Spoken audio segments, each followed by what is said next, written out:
Salmon മത്സ്യങ്ങൾ ദുരന്തമാണ് നേരിടുന്നത്. പസഫിക് സമുദ്രമാണ് സാൽമൺ മത്സ്യങ്ങളുടെ വാസസ്ഥലം. വേനൽക്കാലം എത്തുമ്പോൾ മത്സ്യങ്ങൾ അസ്വസ്ഥമാകുന്നു. വേനലിൻ്റെ മൂർധന്യത്തിലെത്തുമ്പോൾ സാൽമൺ മത്സ്യങ്ങൾ കൂട്ടമായി യാത്ര ആരംഭിക്കും. പസഫിക്കിൻ്റെ ആഴങ്ങളിൽ നിന്ന് ആരംഭിക്കുന്ന യാത്ര അവസാനിക്കുന്നത് വടക്കേ അമേരിക്കൻ നദികളിലാണ്. ഏകദേശം 2500 കിലോമീറ്റർ താണ്ടി 6 വർഷം മുമ്പ് പിറന്നു വീണ മണ്ണിൽ അവ തിരിച്ചെത്തുന്നു. പലായനത്തിൻ്റെ അവസാന ഘട്ടം ഏറെ ദുർഘടമാണ്. കുത്തിയൊലിക്കുന്ന നദികളിലും ഒഴുക്കിനുമെതിരായാണ് അവ യാത്ര ചെയ്യുന്നത്. അവ അങ്ങനെ കൂടുതൽ കരുത്താർജിച്ച് ശക്തിയേറിയ വാലിട്ടടിച്ച് നീന്തിയും കുതിച്ചും വെള്ളത്തിന് മുകളിലെത്തുവാനാണ് ശ്രമം.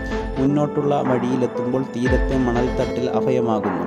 അവിടെ വെച്ചാണ് തങ്ങൾ ജീവിത ദൗത്യം പൂർത്തിയാക്കുന്നത്. ആണും പെണ്ണും മത്സ്യങ്ങൾ ഇണചേർന്ന് കണ്ടെത്തി. ഇണകളെ ചേർന്നു കഴിഞ്ഞാൽ പെൺമത്സ്യം മണലിലെ ചെറു കൂടാരമുണ്ടാക്കി മുട്ടയിടുന്നു. അതോടെ അക്കാലം അത്രയും സംഭരിച്ച ഊർജം ചോർന്ന് മണൽ